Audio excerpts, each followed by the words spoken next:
الحمد لله العلي العظيم الحكيم الكريم السميع العليم القوي البصير اللطيف الخبير ذي النعم السوابغ والفضل الواسع والحجج البوالغ. على ربنا فكان فوق سماواته عاليا، ثم على عرشه استوى يعلم السر وأخفى ويسمع الكلام والنجوى. لا يخفى عليه خافية في الأرض ولا في السماء ولا في لجج البحار ولا في الهواء.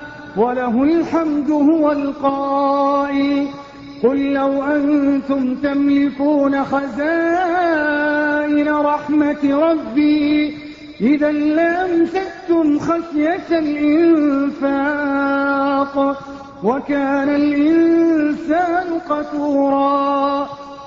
سبحان من رحمته وسعت كل شيء وأحاط بعلمه كل شيء. سبحان الذي في السماء عرشه، سبحان الذي في الأرض سلطانه، سبحان الذي في البحر سبيله، سبحان الذي في جهنم سطوته، سبحان الذي في الجنة رحمته.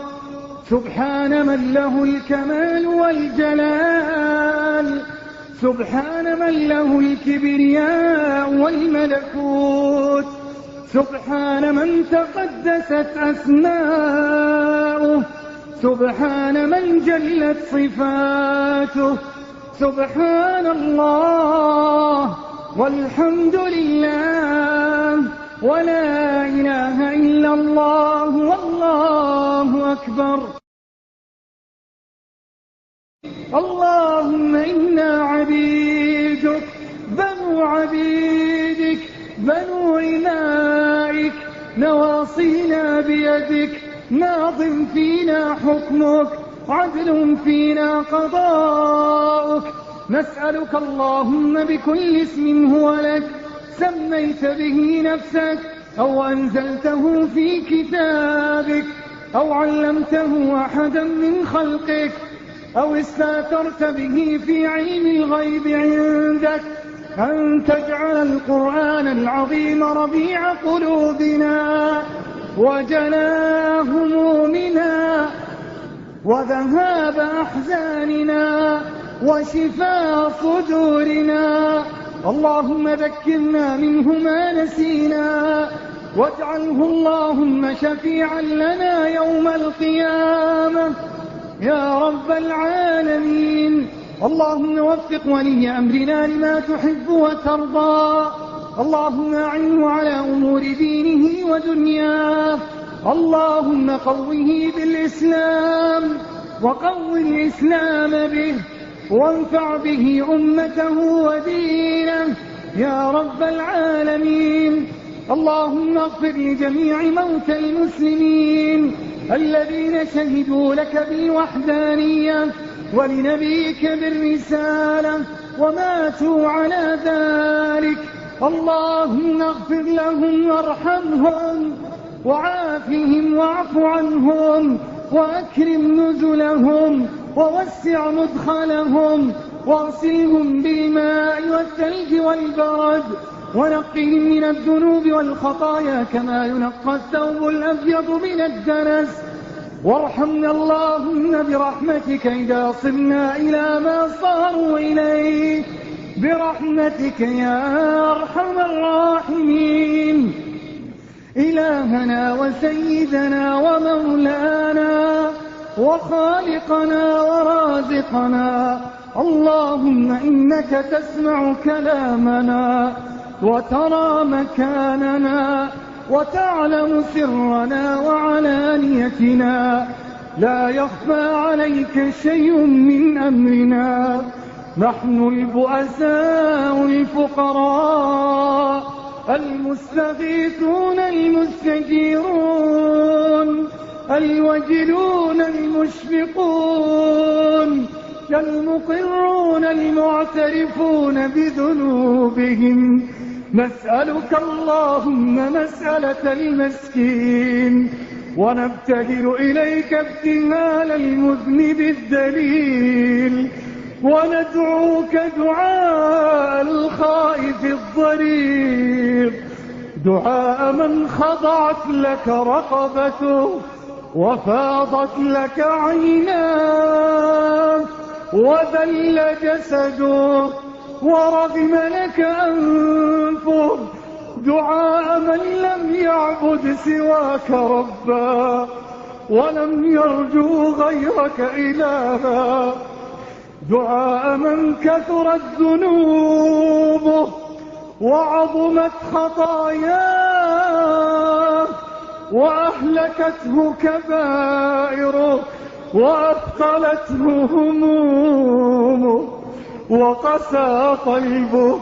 وتحجرت مدامعه، وجاءك اليوم يسعى إلى بيت من بيوتك يتعرض لنفحة من نفحاتك ورحمة من رحماتك، يرجو عفوك ويؤمل مغفرتك ويسعى لرضاك. وقد سمع من نبيه محمد صلى الله عليه وسلم: إن الله يدني المؤمن بكنفه في الآخرة ويسجل عليه ستاره ويقول: أتذكر ذنب كذا، أتذكر ذنب كذا، فيقول: إي ربي، حتى إذا ظن أنه هلك قال: الله قد سترتها عليك في الدنيا وأغفرها لك اليوم. اللهم إنا نسألك جميعا أن نكون ذلك الرجل. إلهنا من سترته فقد رحمته، ومن رحمته فقد فاز. اللهم إنا نرجو أن يقال لنا: اذهبوا قد غفرت لكم، وإنا نرجو أن يقال لنا: ادخلوها بسلام آمنين. يا رب العالمين، ونعوذ اللهم بوجهك الكريم أن يقال لنا: اخسعوا فيها ولا تكلمون. اللهم استرنا يوم القيامة ولا تفضحنا في الآخرة. اللهم إنا لا نقوى على فضيحة الدنيا، فكيف بنا يوم العرض يوم القيامة. إلهنا التوبة التوبة، العنابة العنابة، المعذرة المعذرة، المغفرة المغفرة، الرحمة الرحمة. اللهم إنا عبادك المساكين الضعفاء المحتاجين، وأنت ربنا ومالكنا وخالقنا. اللهم لا تعذب عينا بكت من خشيتك، واجعلنا من عتقائك من النار يا رب العالمين. اللهم هذا الدعاء ومنك الإجابة، وهذا الجلد وعليك السكلان. سبحان ربك رب العزة عما يصفون، وسلام على المرسلين، والحمد لله رب العالمين. وصلى الله على نبينا محمد وعلى آله وصحبه وسلم.